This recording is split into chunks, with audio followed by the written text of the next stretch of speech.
দেশের রাজনীতিতে চলছে দল গঠনের প্রতিযোগিতা। আওয়ামী লীগের পতনের পর গত ৮ মাসে আত্মপ্রকাশ হয়েছে অন্তত ২৪টি দলের। এ নিয়ে কৌতূহল কম নয়। আমজনতা সহ নানা নামে বিভিন্ন দল, প্রতিশ্রুতিও কম নয়। নতুন এই দলগুলোর ভবিষ্যৎ কি? মনিরুল ইসলাম মিন্টুর রিপোর্ট।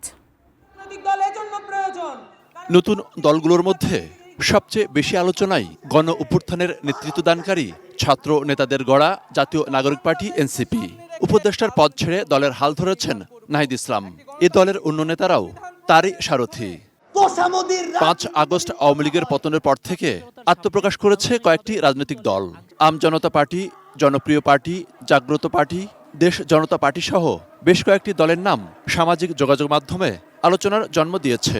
এর মধ্যে ১৭ এপ্রিল আত্মপ্রকাশ করে বাংলাদেশ আম জনতা পার্টি, যার প্রধান ডেস্টিনির মোহাম্মদ রফিকুল আমিন। এই নেতার কাছে প্রশ্ন ছিল, হঠাৎ কেন রাজনৈতিক দল গঠন?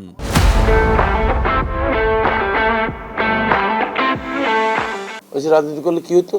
আওয়ামী লীগে থাকলে আমরা অতদিন সাজা খাটতাম না, বিএনপিতে থাকলেও আমরা কয়েকদিন পরে বেরিয়ে যেতাম, জামাতে থাকলেও বেরিয়ে যেতাম, অথবা যদি আমরা হেফাজতে ইসলামও করতাম, তবু এরা আমাদেরকে কোনো না কোনোভাবে বের করতো। এখন আমাদেরকে বের করার কেউ নাই।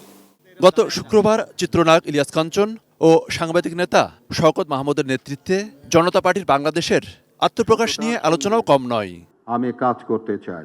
দলীয় শৃঙ্খলা পরিপন্থী কাজে জড়িত থাকার অভিযোগে ২০২৩ সালে বিএনপি থেকে বহিষ্কৃত হন শওকত মাহমুদ। মাঝপথে বুদ্ধিজীবী ফরাদ মাজারের সাথে গড়ে তোলেন ইনসাফ পার্টি। এবার হাল ধরতে চান জনতা পার্টি বাংলাদেশের।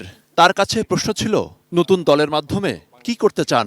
বেশ কিছু নতুন দল হয়েছে গণঅভ্যুত্থানের পরে, কিন্তু সেগুলোকে আমার কাছে মনে হয়েছে প্রথম বিভাগে ফুটবল খেলার দল না।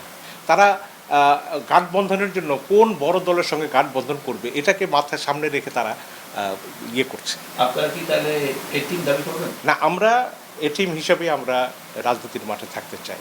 অন্তর্বর্তী সরকারের আমলে আত্মপ্রকাশ করা বেশিরভাগ রাজনৈতিক দলের কর্মকাণ্ড রাজধানী কেন্দ্রিক, প্রধান কার্যালয় ১ বা ২টি কক্ষে।